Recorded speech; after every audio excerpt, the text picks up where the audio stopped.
Hello there, commanders, and welcome back to National Cap.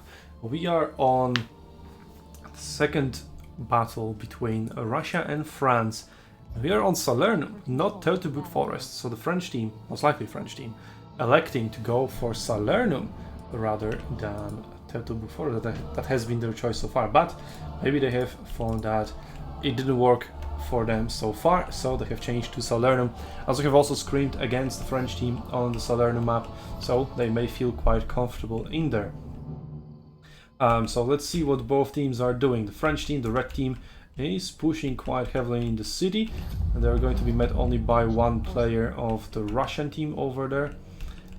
Yeah, that is quite a heavy commitment. Both teams looking actually to ignore C, maybe one of the French units being sent there, and the Russians instead are heavily committing to the hill. So we are just, well, they're actually going to be met with more resistance from the French team, but the French team is going to be met over at D. There is some forward defense by the Russians, just trying to delay them as they will. They definitely know what's happening, so they're preventing the French team from getting out of the point.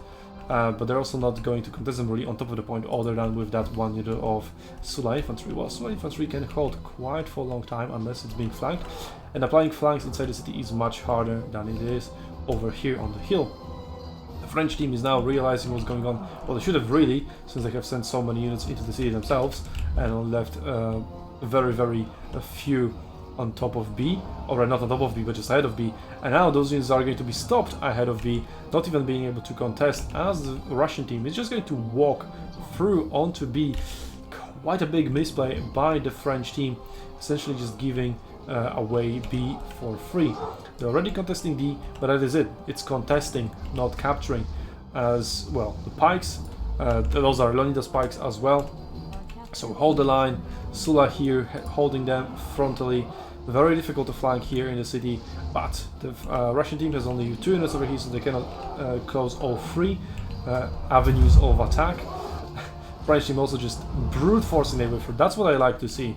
But speaking of brute forcing, B has already been largely brute forced through, although the French team has barely managed to get on top of there. How these archers are not going to achieve anything in here, as they're quite useless. Okay, the last 2 units, I don't even know if this unit is contesting, probably not. So this one, this unit is the only one contesting. As soon as it gets flanked, B will be captured. There we go. Yep, this unit is not contesting. It didn't really make it on top of the point. Now it has been flipped, and the Russian team already largely rushing to the French base. French are already doing the same. They are also capturing D now, and they are going to see. Why are we going to see? It's a base race. It's a base race scenario. It's a coin flip at the moment who wins.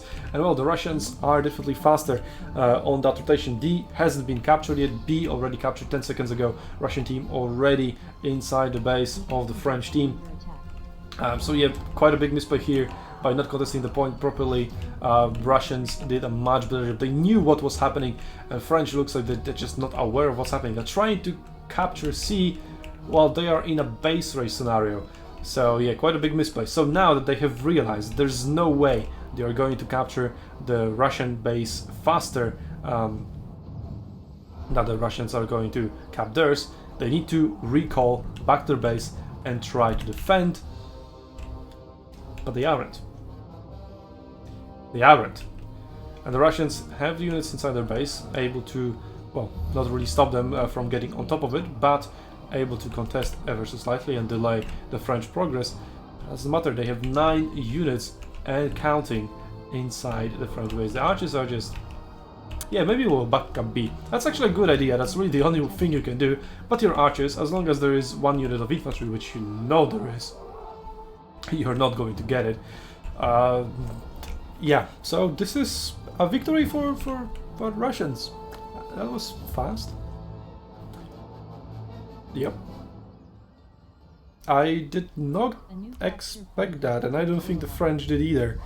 But they also haven't really realized what was going on until it was, well, over. I don't think they have really realized at any point in this battle. So yeah, quite a misplay by the French team. That just needs to be said. Well, let's look at the standings. So Russia is going to be in first place with 3 wins, 6 points, but the Ukraine is going to try to chase them and keep tie for the first place. As both teams so far undefeated, Ukraine and Spain are going to go head to head in our next battle, the last match of this round. And yeah, France is now definitely in sole position of the last place, as they didn't manage to tie like the Polish team did against China. So the Polish team is, well, let's just go through the standings, right? So Russia, first place, 9 points. Ukraine, second place, 6 points, but they can still tie Russians if they win against Spain. China, third place with 4 points from 1 victory, 1 tie, and 1 loss.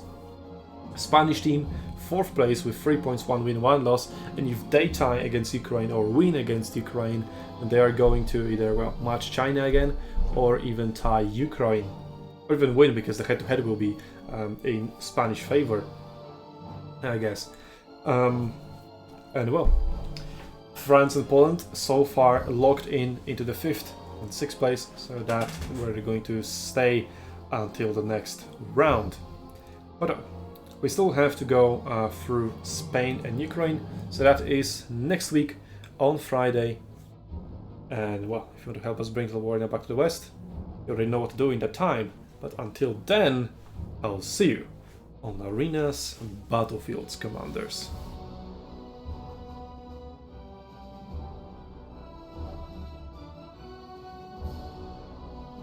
I've prepared so much good music, and the battle was over in 4 minutes.